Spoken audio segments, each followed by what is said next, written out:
Blackmagic Design just dropped DaVinci Resolve 2102. If you've been dealing with choppy timeline playback, buggy speed ramps, or sudden rendering headaches, this specific point update is actually a massive deal for your workflow. Today, we're breaking down what's brand new, what finally got fixed, and the critical project-saving trap you must avoid before hitting that update button. Let's get into it. Alright, let's start with the performance upgrades. If you edit on a Windows rig with an Nvidia graphics card, your timeline just got a major speed boost. They've officially optimized H.264 and H.265 Nvidia hardware decoding. If you handle heavily compressed mirrorless camera footage or phone video, your playback scrub is going to feel noticeably snappier. But what creators are talking about most is the fix to the Retime Speed Curves. Previously, when you tried to add an easy in or easy out ramp to smooth out a clip's speed, it would create these incredibly weird, glitchy visual spikes on your keyframes. Version 2102 finally cleans up that geometry. The curves are smooth, and the speed ramps behave exactly how you expect. Quick tip for the comment section.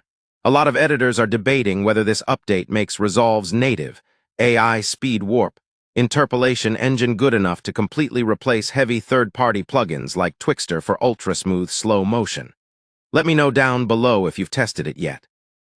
Beyond performance, this patch irons out a ton of annoying microbugs that were killing daily editing momentum.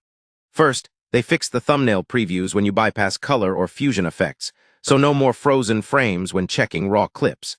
Copying and pasting keyframes between clips actually works now without dropping parameters.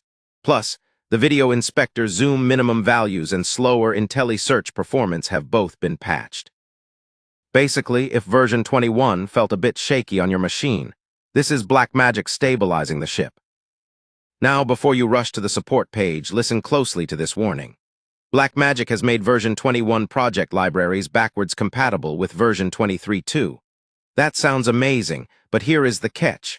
The moment you open and edit an individual project in 2102, that specific file is permanently locked out of older versions. You cannot take it back to version 20.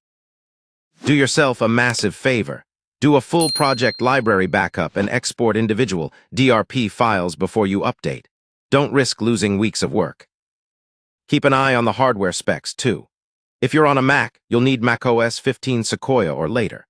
For Windows and Linux, while the minimums remain the same, Blackmagic explicitly notes that if you want to run their heavy AI tools seamlessly or use background rendering, you really want at least 16 to 32 gigs of system RAM and a hefty chunk of VRAM. Remember, if you're on the free version, you still get the incredible processing power and unlimited resolution timelines, but your final master exports are still capped at Ultra HD. If you want the advanced AI tools, multiple GPUs, spatial noise reduction, or voice isolation, that's staying locked behind the studio version. So, are your Retime curves finally working?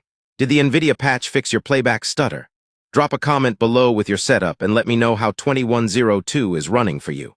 Hit that like button, subscribe for more editing breakdowns, and I'll see you in the next one.